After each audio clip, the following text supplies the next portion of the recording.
चाहिए यांत्रिक ऊर्जा निकालना। ठीक है, तो यांत्रिक ऊर्जा निकालने के लिए हमको क्या चाहिए, गतिज ऊर्जा और स्थितिज ऊर्जा दोनों चाहिए।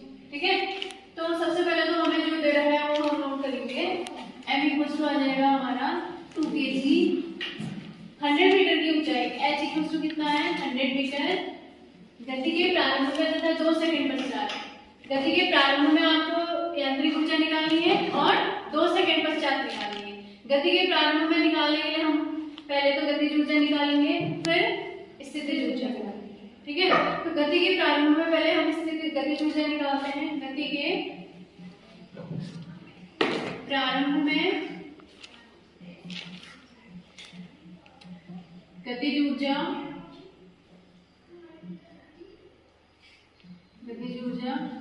के बराबर आप m, प्रारंभिक वेग हम u लेंगे, u स्क्वायर, तो k equal to half m आपको है 2।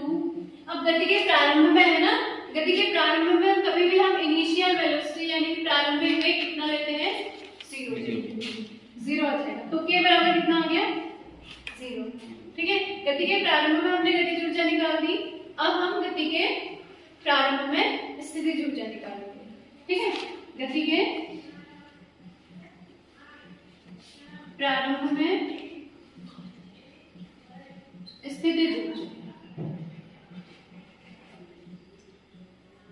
ये हो जाएगी u equal to mg h, u equal to m कितना है आपका 2, g है आपका 10, h है आपका 100, तो u बराबर कितना हो गया है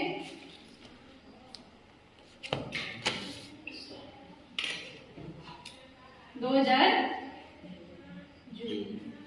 तो गति के प्रारंभ में स्थितिज ऊर्जा कितनी आ गई 2000 जूल। ठीक है, अब ये तो गति के प्रारंभ में है। अब 2 सेकंड पश्चात हमारा हाइट भी चेंज हो जाएगी और वेग भी बदल जाएगा, यानी कि 2 सेकंड पश्चात ये हम पृथ्वी से 100 मीटर की ऊंचाई से गिरा रहे थे ना, पृथ्वी से 100 मीटर की ऊंचाई से गिरा रहे थे, तो 2 सेकंड पश्चात वो थोड़ा सा नीचे होगा, है कि नहीं, उसका वेग भी बदलेगा और उसकी हाइट भी पृथ्वी तल से बदल जाएगी। तो 2 सेकंड पश्चात पहले हम वेग निकालेंगे।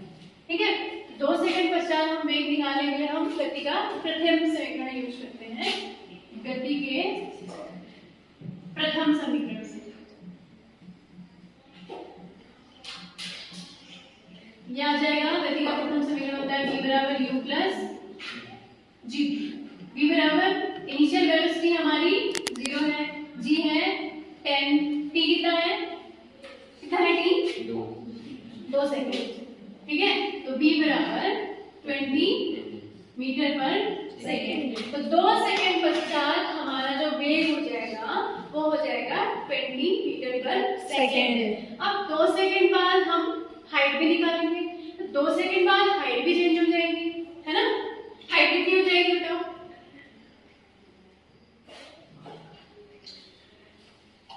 हाइट हो जाएगी आपकी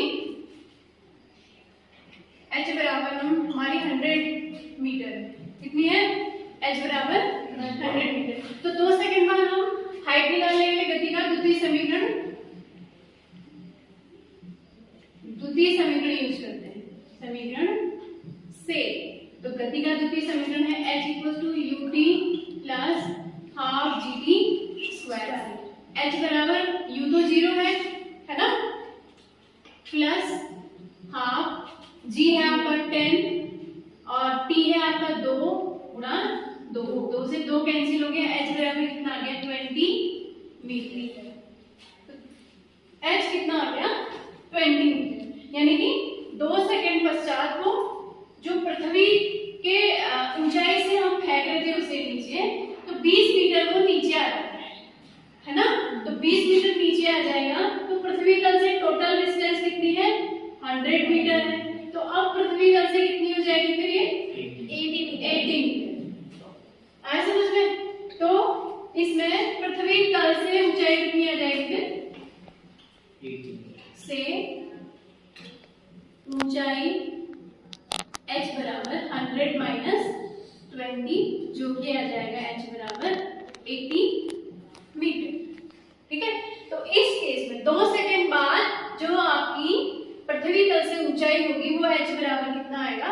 20। ठीक है, अब 2 सेकेंड पश्चात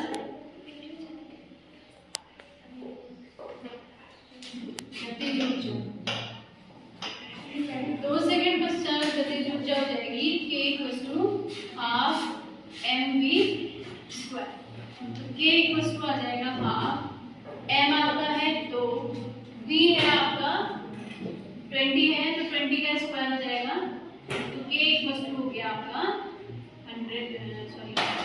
400 जूल। k आपका आ गया 400 जूल।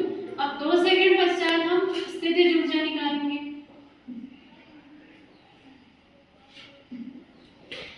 स्थितिज ऊर्जा U बराबर आ जाएगा mgh। m आपका है 2, g है 10 और 2 सेकेंड पश्चात जो है वो जो है पृथ्वी तल से ऊंचाई कितनी हो जाती है h बराबर 8 मीटर। तो ये आ जाएगा कितना आ जाएगा 1600, U बराबर 1600 जूल। ठीक है, अब हम यांत्रिक ऊर्जा निकालेंगे। प्रारंभ में यांत्रिक ऊर्जा,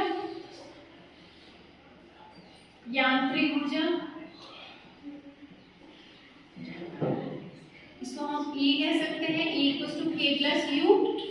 E इक्वल्स टू K आपका है प्रारंभ में 0 और प्रारंभ में जो आपकी स्थितिज ऊर्जा है वो 2000 है, तो E बराबर कितना आ गया 2000 जूल। अब 2 सेकेंड पश्चात यांत्रिक ऊर्जा E बराबर आ जाएगा K प्लस U। E बराबर K है आपका 400, U है आपका 1600, तो E बराबर आ जाएगा हमारा 2000। ये आपका यांत्रिक ऊर्जा आ गई गति के प्रारंभ में और गति के 2 सेकेंड पश्चात।